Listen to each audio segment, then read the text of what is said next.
On the cloud. Okay. Oh, Paul's here. Paul's Oh, yay. Natick Black Lives Matter community liaison. And he's also the head of the Veterans Department.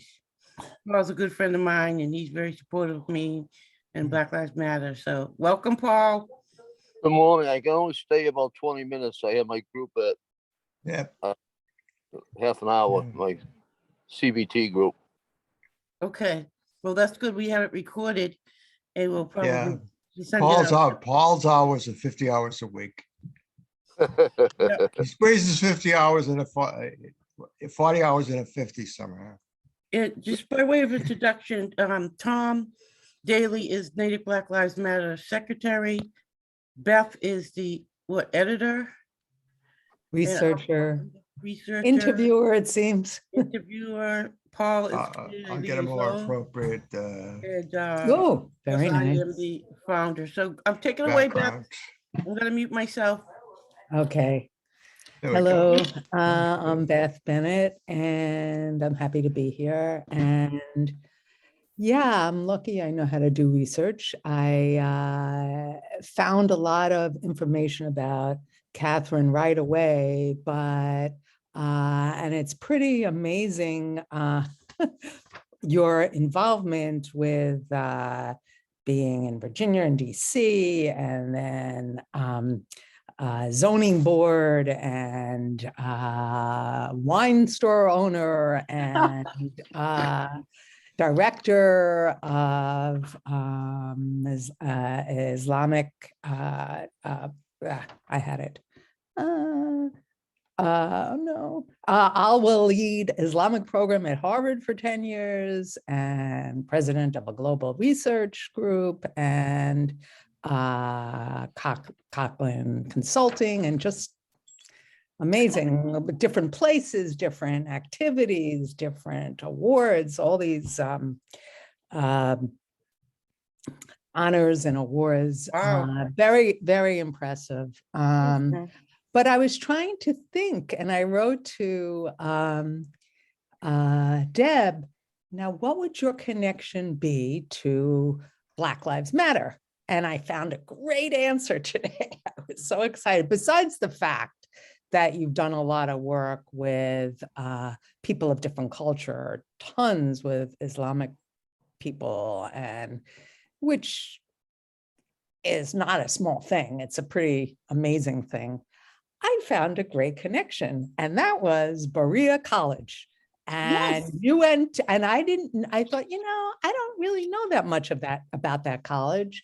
And I was so excited to find out that Berea College in Kentucky is the first Southern college that was co-ed and interracial, which Beth, it's a fascinating story. And so Berea College was the first, not only Southern, but the first one in the United States to be co-ed and integrated. And it was founded, no tuition. No tuition. So what they do is, it was founded before the Civil War by an abolitionist.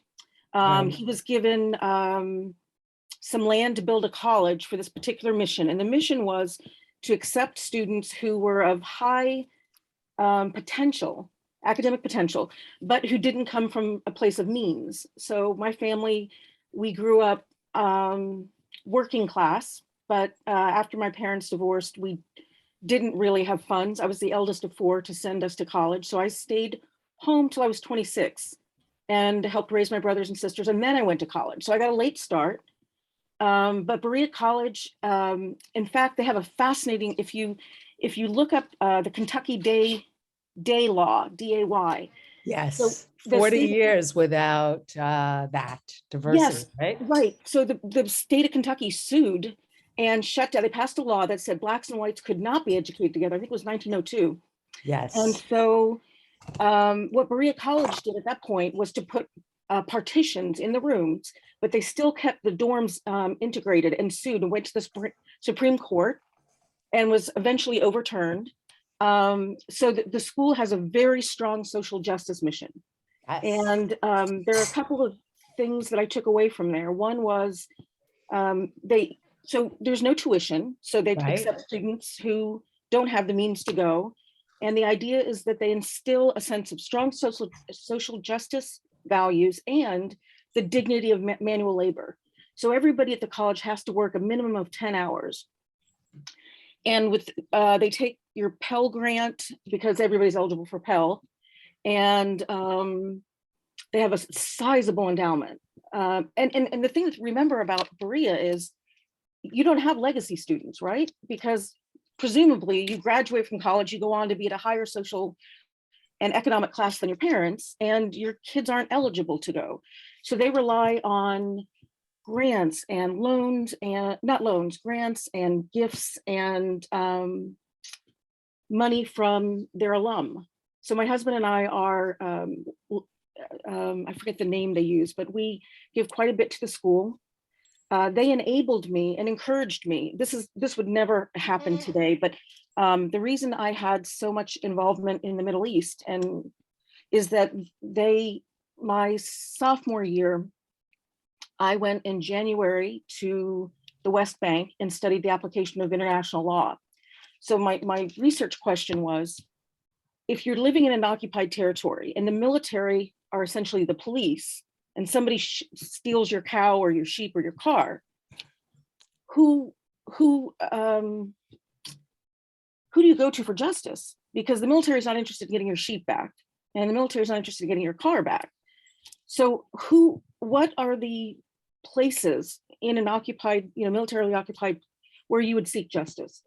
And so they encouraged me to go. And I went during the Intifada. I was so naive. I was 27. No. I was 27. And I showed up in Jerusalem, and it was rainy and it was cold and it was bitter, and I had no language skills, and somehow managed to get through that first 3 weeks, and then called the dean, because we didn't have email or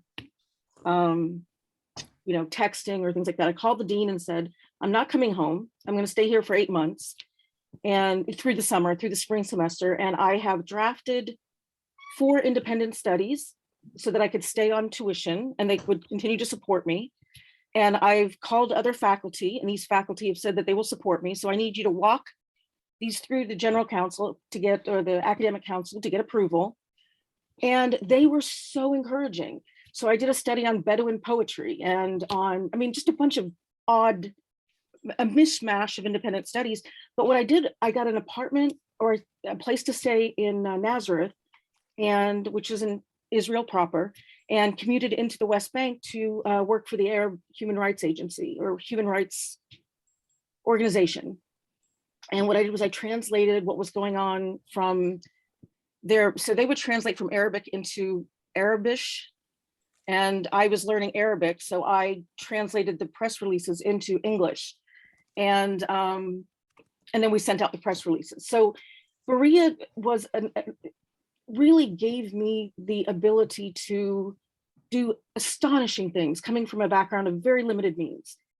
And Very then amazing. the next summer, I hiked from Istanbul to Jerusalem. I wanted to see the rest of that area of the Middle East.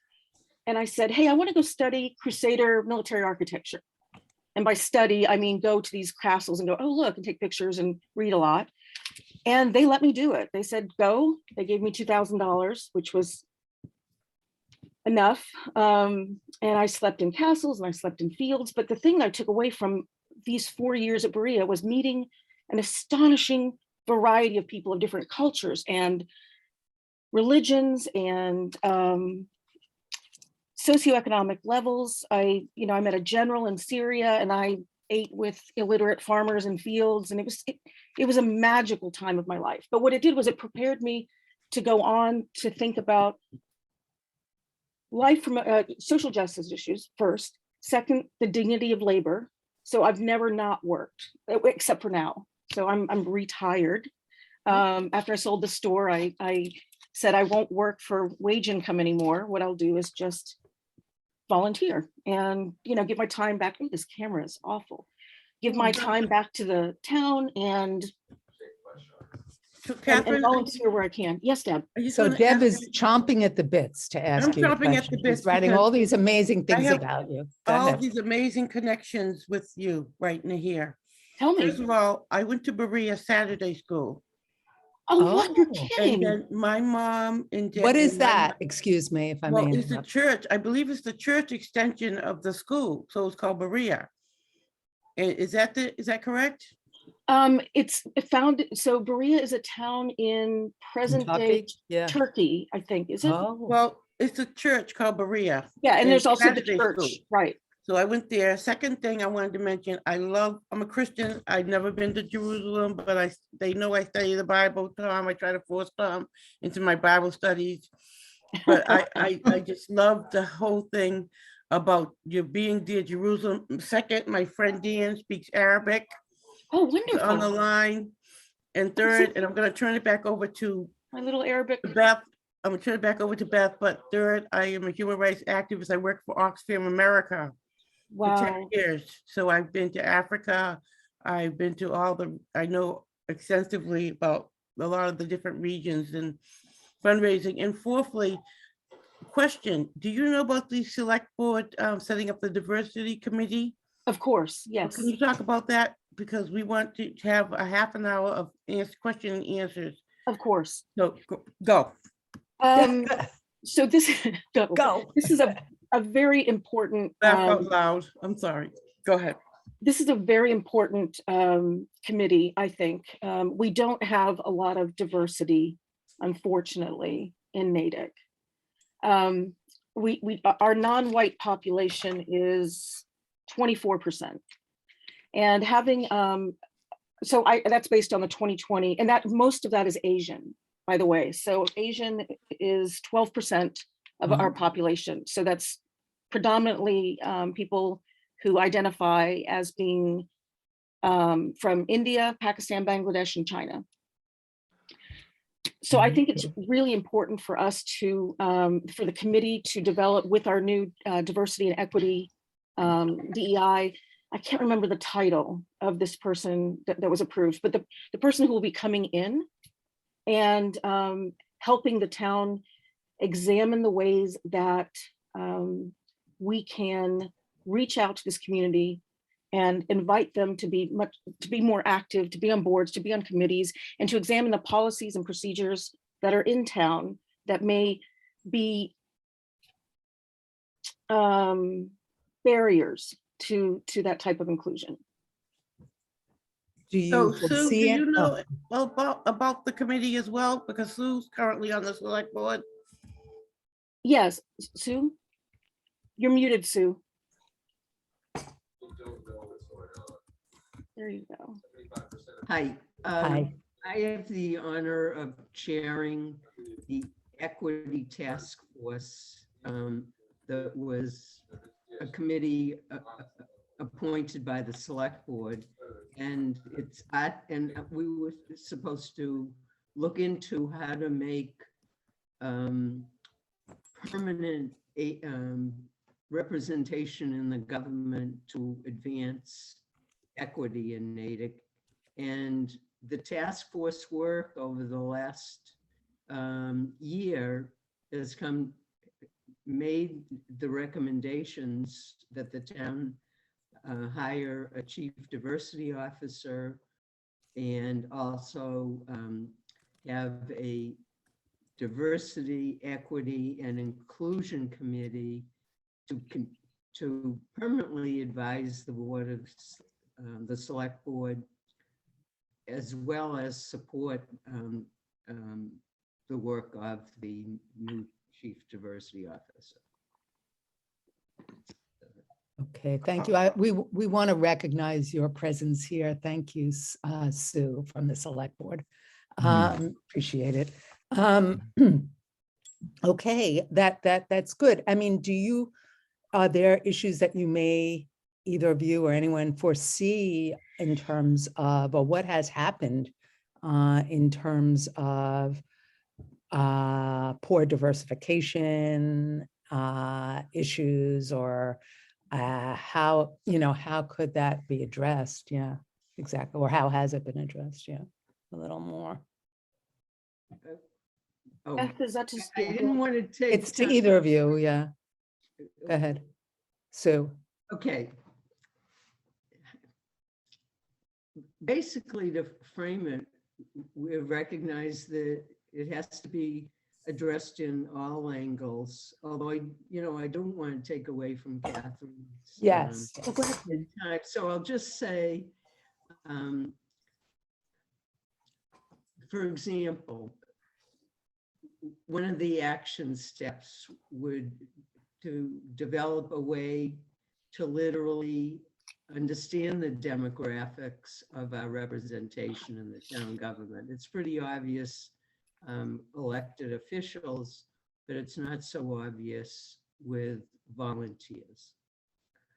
Other action steps would be to do a good job in addressing all the language differences in the community.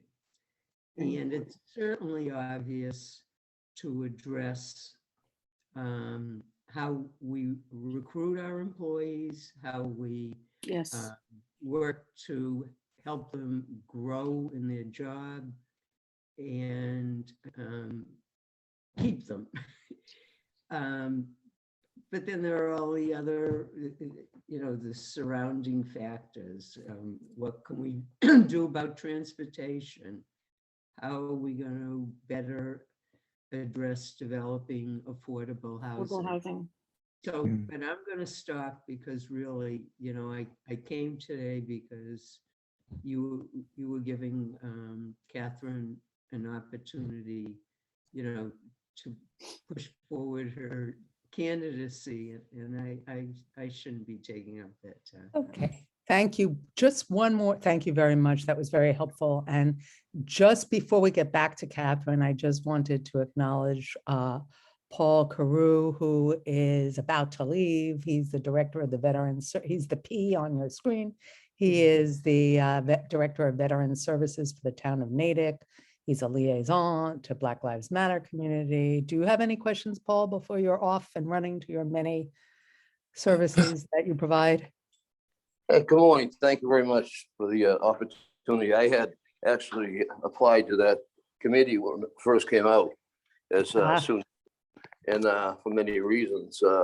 My work involves much diversity and inclusion with the population I deal with, and this morning I'm doing a cognitive behavioral therapy recovery group in about 5 minutes, and that's a very diverse group of veterans with mental health and all substance abuse issues. But I think it's great what the town has done so far, and Sue's been a major factor in this going forward. And I know a lot about Kathryn.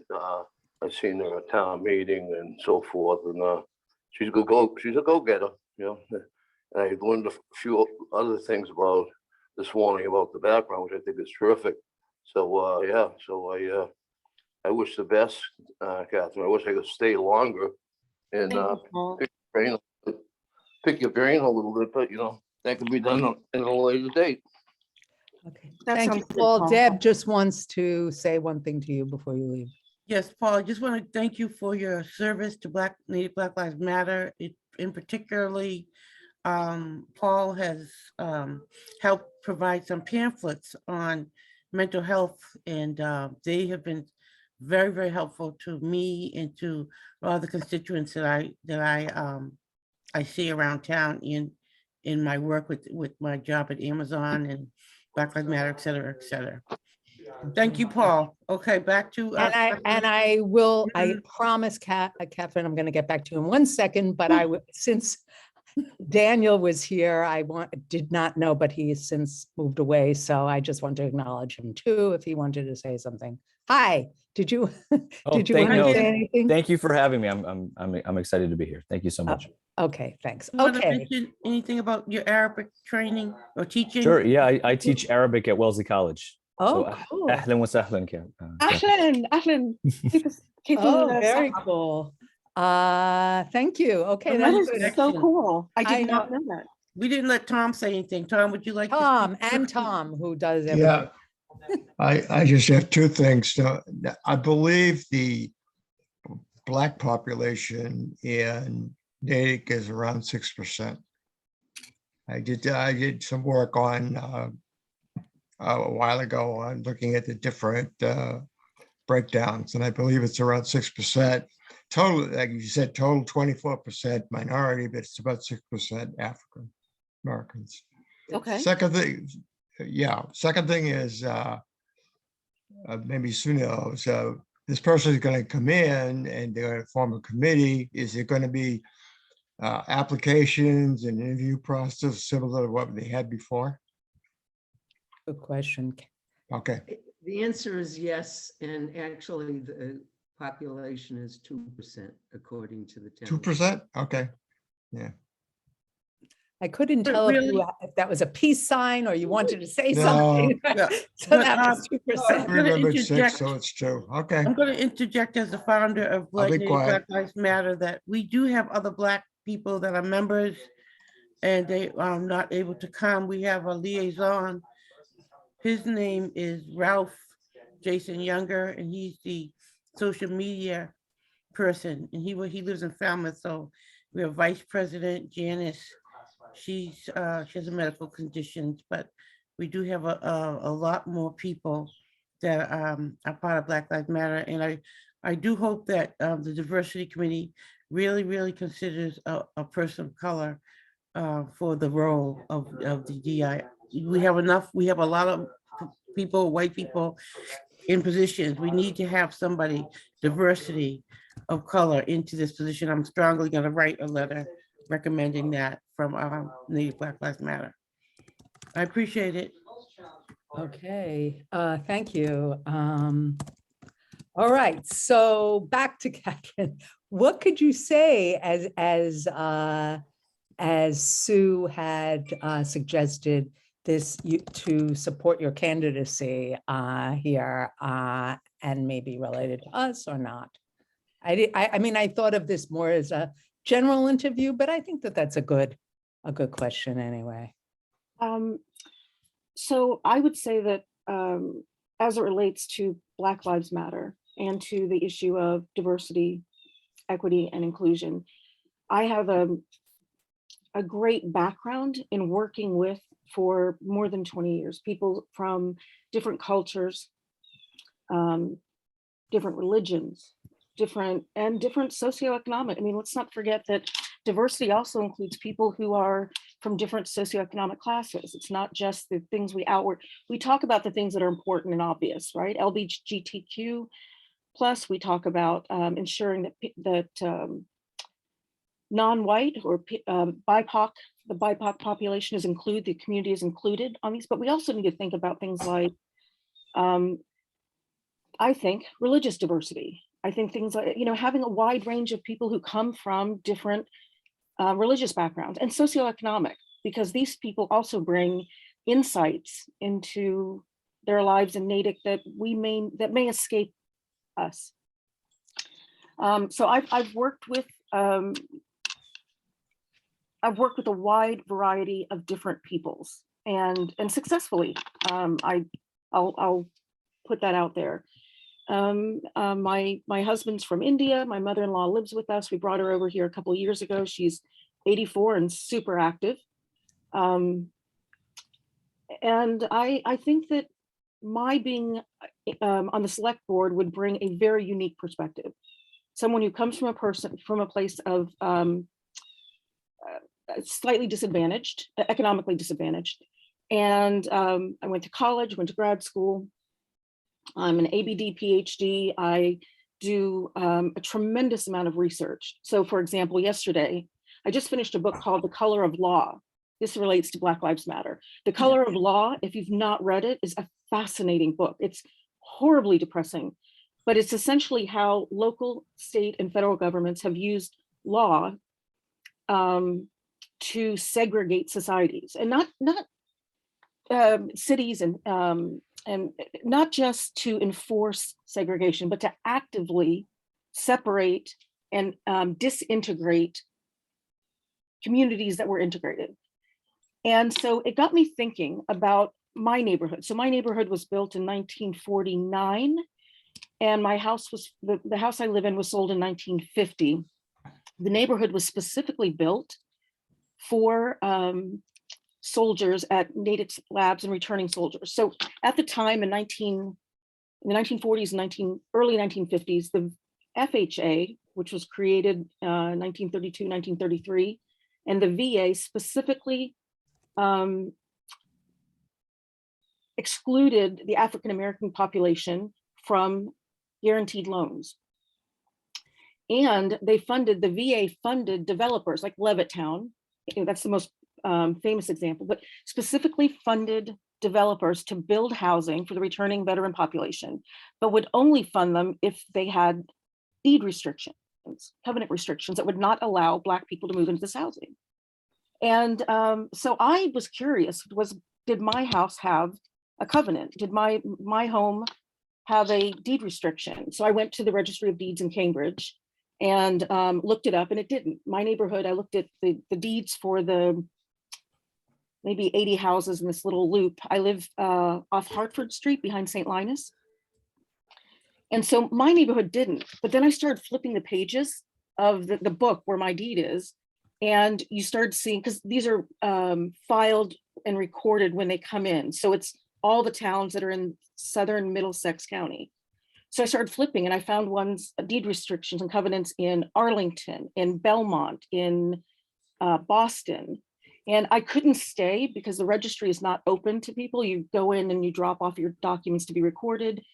The website said it's open for research, but they said they can't allow me to go into the book with the room because of COVID. They can't allow me to go upstairs and go through the books, but I can request documents.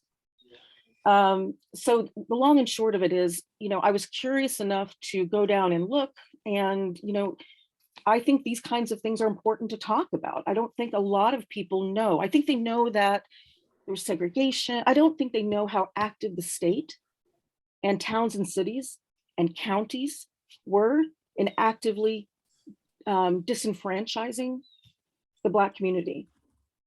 Interestingly enough, I saw a deed restriction 1897 in Belmont that forbade African Americans and any person that's a native or descendant of someone from Ireland in the same covenant. And a short time later, though, remember, like we go into, I think, the 1930s, an Irishman was the governor, James Curley. So that population was actively discriminated against coming in, but recovered quite quickly in terms of economic power, political power, and that those things were denied to the African-American community. So those are the things I would tell you about me and why I think that I'm a good candidate for Black Lives Matter on the select board. Kathryn, I have to interject here because my aunt, her name was Mildred C. Haley, and she was, and you can all look her up. I've sent Tom some articles about her. And Mildred C. Haley was the Aretha Franklin of the housing movement. Oh. And she was very instrumental. And I wrote a book called Popping Beans, in which I dedicated to my family and my aunt. And her mantra, what she did was she took over the projects or the housing development, and she had the Boston housing. They weren't fixing the windows. They were leaving the trash over. She said, we've had enough. The tenants took over the housing. They formed TMC, Tenant Management Association, the first of the nation. The tenants ran the housing project. She became the executive director. The people who cleaned the trash, all the, the men who did the maintenance, they were all Black. They were all, so that's my legacy. That's where I got my my fight from. So she was like this very instrumental person who knew Reagan. She knew Jack Kemp, and they would always say, "What would Mildred say?" She was like the E.F. Hutton of her time. And her claim to fame, to get everybody to sit down and talk, was she made the best fried chicken and macaroni and cheese in JP. And grandma made the best greens, like the best collard greens. So that's my legacy. And so she asked me before she passed away to start an African-American Saturday school. So this is essentially what Native Black Lives Matter is, a think tank where we could learn, we've studied the color of law. We've read that. Dan was the moderator for that. And we've done a lot. We also have the backing of the Common Street Spiritual Center, where this is how we do our Zoom meetings. We also meet there regularly. So we are just so delighted to have you. We're gonna have to have you come back. I'd like that. Yeah. So anyway, I'm just finding it fascinating. I know Beth is the moderator, but I just find it fascinating, all the work you've done. It's just touching Thanks, Deb. my heart in so many ways. And plus, my aunt Mildred, she dealt with mental health, LGBTQ, and she had to make me to go all these conferences. And she would sit me down and say, can you tell your story about mental illness? Because I had some dealings with it. You know, I had some situations in my life as a youth. And I would sit and I would tell my stories to all these powerful people in Boston. But I joined NAMI, which is the National Alliance of the Mental Illnesses. Yep. And I would sit at the table with them and they would say, go ahead, tell your story. And she would say, Deborah, I'm so proud of you. And she would take me to all these places. And she was revered in Boston. So we had like a horse and buggy. And she would, you know, she was the mayor of Boston. Everybody knew her. And basically, Mildred C. Haley and my family is why I'm able to be here in Natick. As a, I see Daniel smiling from ear to ear because he knows my story. And Daniel, he helps me. Daniel's not technically a part of Black Lives Matter, but he is a friend of the Black Lives Matter. He helps me set up the tables. And so when I'm sorry, Kathryn, I'm taking away from your spot. No, go ahead. But when I came to Natick, I brought my daughter. I'm divorced. I brought my daughter. She graduated from Natick High School. She was the only Black girl in Natick High, but she was on the basketball team. So Leah was just like, she was a basketball player, and they went all the way to the States. So she had a great time. She came from Newton, where she was a fish in a big sea, to Natick, where she was a fish in a small sea, and she had a great time. Then she's in California. She left me. She moved to California, went to UCLA, and she's a public health major. I'm so proud of her. And I have a niece who's also a public health major. No, who's also a film student over in UCLA right now. Both of them are getting their graduate degrees.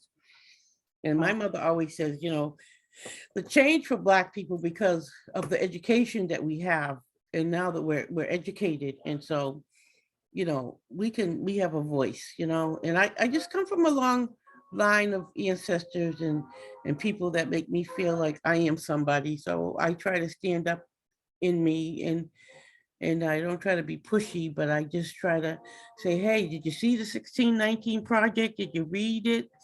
Did you get it? So, I mean, I don't know how I got Tom and Beth to be with us. And Tom was always joking with me saying, Deb, you got to get more Black people. I said, Tom, I don't know where, you know, I'm in Natick. Listen, I can talk and talk and talk. We're going to have a session where I have my time, where I can, Beth, you'll interview me, okay? Okay, I got And a thank few you for the link. questions. I got a few questions. for yeah, her. go ahead. Okay, two things I think that are very important in Natick. One is affordable housing is an opportunity to get people of color into the community. The second thing, in education, I just want to know your view. It's a big controversy right now. I want to know your view about critical race theory. Oh, What's your view? Good question. So the controversy about critical race theory, I think, is being manufactured. The controversy itself is being manufactured by a conservative minority. Critical race theory is not taught, from what I understand, in K through 12, although some of the ideas are part of education. Critical race theory in itself it's a legal theory. It's The being legal taught in law terminology. schools. Yeah. And so the Derek concept is- Bell, yeah, yeah. Right. So what's happening now, I think, is that the conservative movement has grabbed this, pulled out some extraneous ideas from critical race theory, and gone to school boards and said, we don't want this taught in our schools. Well, it's not being taught K through 12, first of all. Second of all, by using fear, which is, fear's more motivating than hope. By using that in states like Florida and Texas and Tennessee, they've passed laws that have said, we can't teach critical race theory. We can't teach history of slavery. We can't teach without, quote, an opposing viewpoint. So much so that in Tennessee, a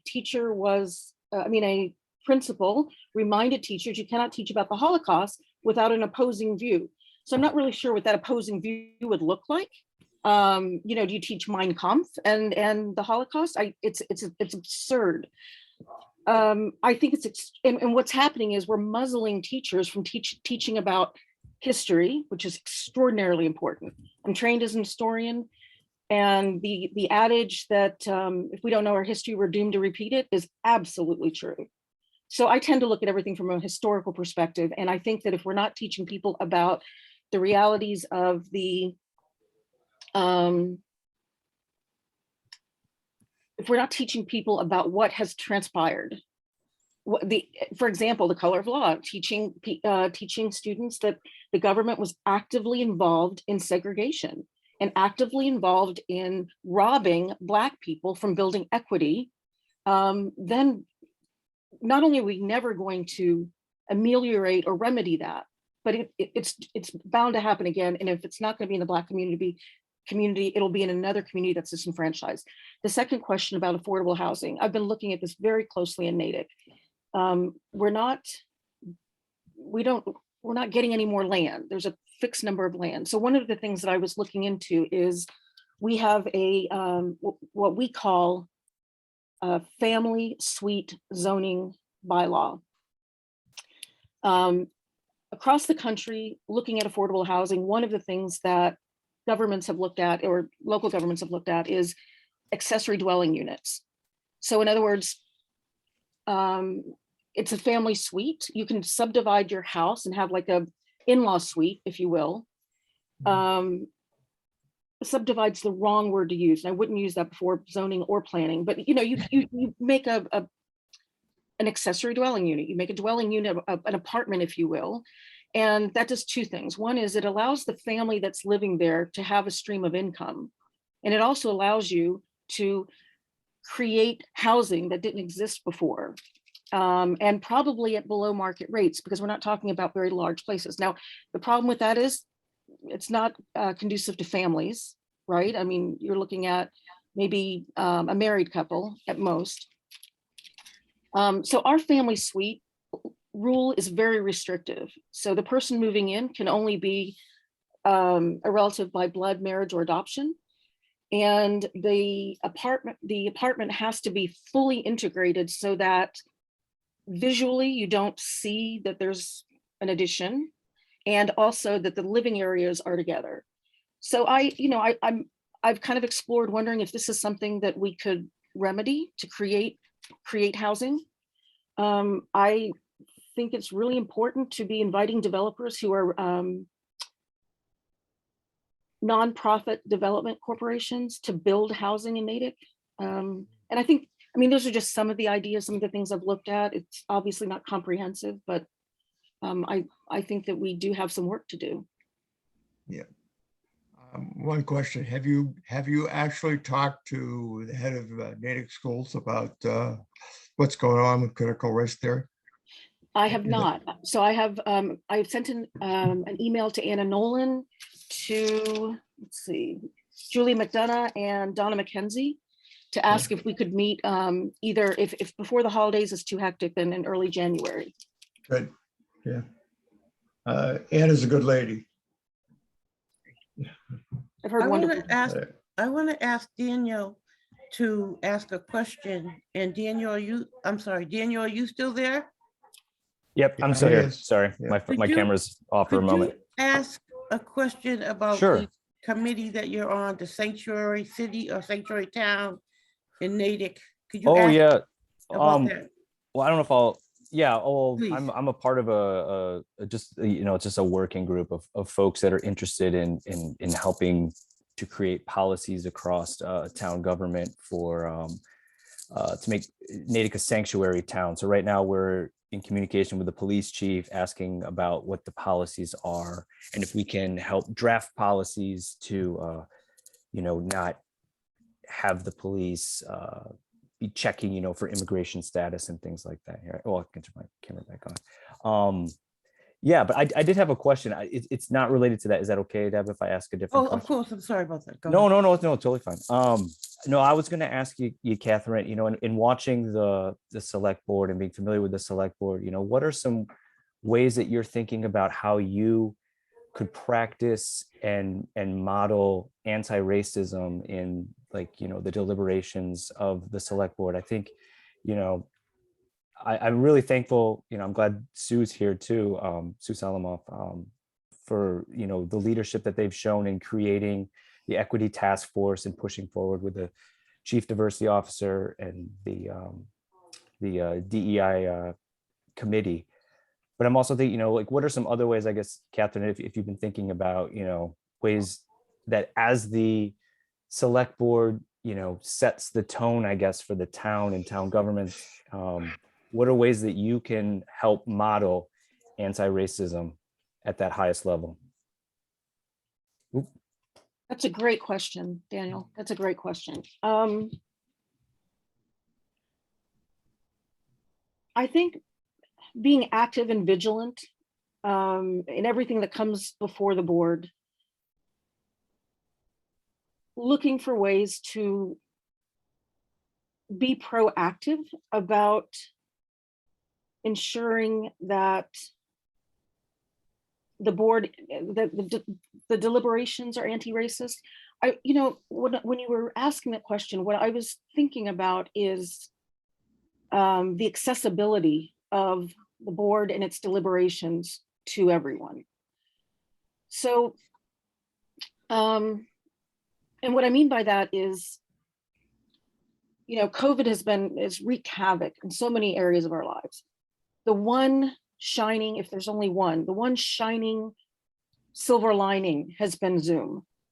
And so, and this applies to not just race, but also mothers with small children, the elderly who don't want to drive after dark. It's made the select board and so many other boards and their deliberations so much more transparent. So then we have to think about, so who doesn't have access to this utility?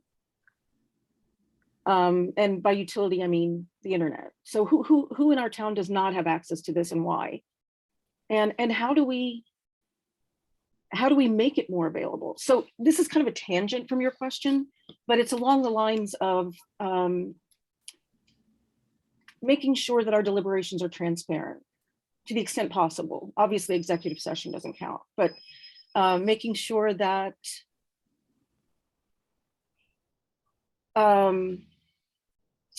the deliberations and decision-making is transparent, available. I think I've probably said that several times, so I'll just leave it at that. I'm riffing here, so. Tom, did you have another question? Oh, yeah, I'm sorry. Yeah, I'll take it down. I do.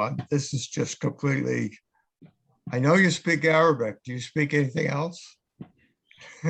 So for grad school, I had, as an historian, we didn't have to learn to speak it.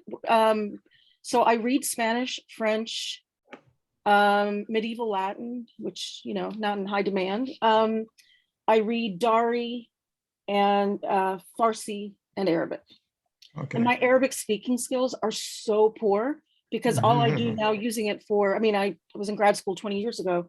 I only use it for ordering in restaurants and sometimes in cabs. So, Yeah. or Lyfts or Ubers when I'm in the city. But I still read it. So I do read the BBC in Arabic. I read, what are some of the things I read? just basically the news. I read the news. Catherine, if I Katie got Couric, one other Wait, question. before you ask that question, I just want to make a comment.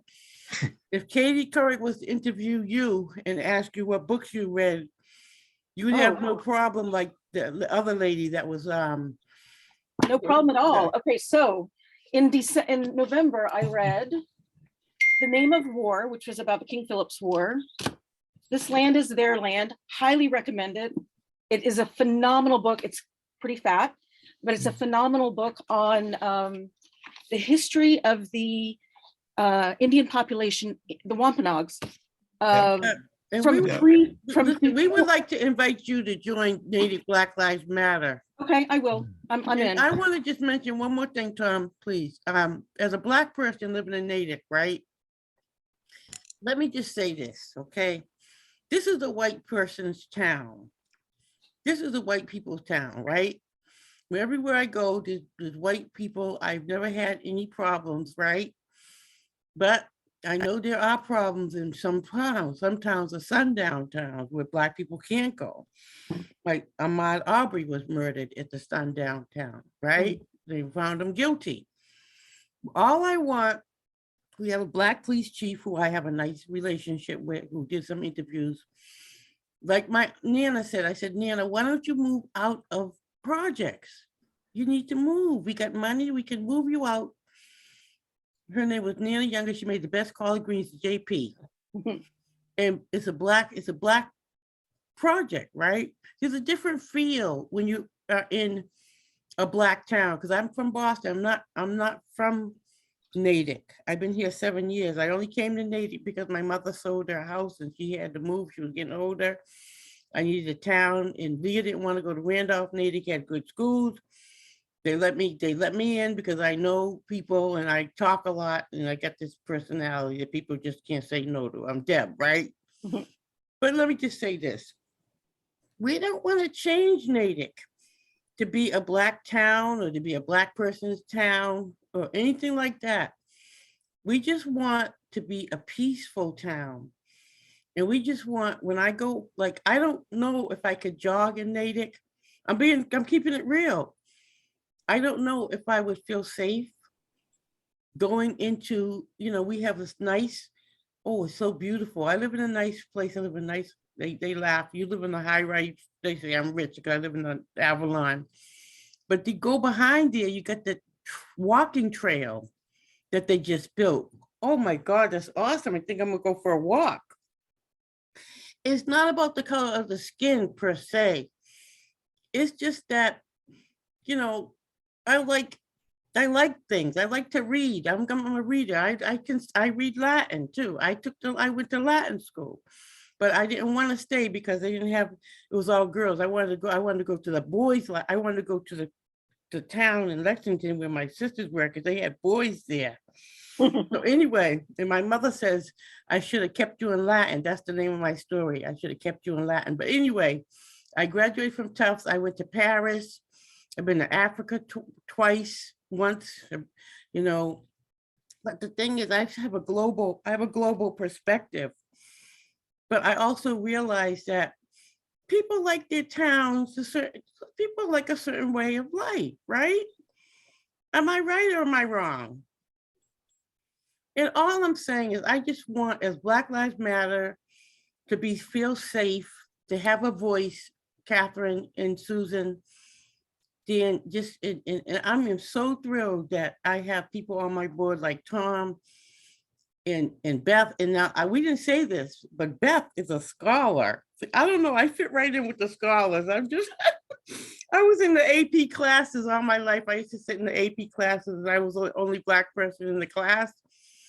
But Beth is a Richard Wright scholar. She's got a Fulbright scholarship to Richard Wright. And we have her, we did an interview with her, which I'll share with you.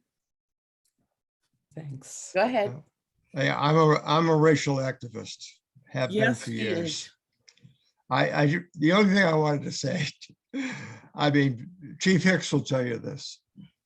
The reason I'm asking about language is there is a large hidden, Portuguese population in Natick. And he would love to have officers who spoke Portuguese. Mhm. So I just want to make you aware of that as well. Right. Which I had no idea until he mentioned that at one of the sessions we had with him. I knew we had some Spanish, but I didn't realize we had, because there's this huge Portuguese population in Framingham, Right, and they have the problem of lack of internet. right. But let me just say this about Natick too. Natick has the Natick Mall, Yeah. whereby we have a lot of different people that come through, different colors and people. So we don't want to have a reputation as a racist town, because we wouldn't, Mm. nobody would come Yeah. shop here, right? Right. So I got one more question. so we I'll have be to, I think quiet. we have to close soon because it's almost 10 o'clock, Tom. How many years have you lived in Natick? 20, a little over 20. We moved Good. into our house about 20 years ago. This was our starter house, and Yeah. I think they're You're- gonna take me out first. Yeah, you're a short timer like me. I just want to ask Sue Solomon. a I've question. lived there 30 and I'm still considered a short I timer. have to Yeah, ask. I'm Sue a something. carpetbagger. Sue, I had a birthday party, Native Black Man. Did you come? What? You didn't, I had a birthday party. It was Native Black Lives Matter. My nephew threw me a birthday party and you came, didn't you? that- No? but You it- don't- I can't, honest to God, I can't remember. It was. we had such a blast. But anyway, thank you, Kathryn, for coming. Thank you, Deb. We enjoyed this so much. And Thank you I for would all like- your questions. You know, Yeah. I really appreciated them. And for the opportunity to share a little bit about what I think and why I think I'd be a good person on the select board. Good. Now I was getting ready. I to know I've pack hit you with all these questions, but I'd love to have your email address so I could help Sure. you Let in your, me put help it in you the in your chat. campaign. Tom, please put her email on Black Lives Matter so Sure. she can be I got part of it. the member. But I And want to help Sue- her run her campaign. Sue, Yeah, So- I just want to say that Oops. somehow I'm not getting messages because I sent a message about signing up for Here we today. go. And it took Okay. Catherine sending me the. Coughlin, that'll be easy. we Thank got you. So I did have one thing I wanted to say. So Tom, I have to tell you, you were in a Zoom. I think it may have been a Spark Kindness Zoom. Is that possible? Yes. And I saw you were residing on Nipmuc land. This was in the beginning of November, and that sparked me to think, okay, so this is a month of Thanksgiving. It's the 400th anniversary. And that's why I went and got all these books and read them in November. Yeah.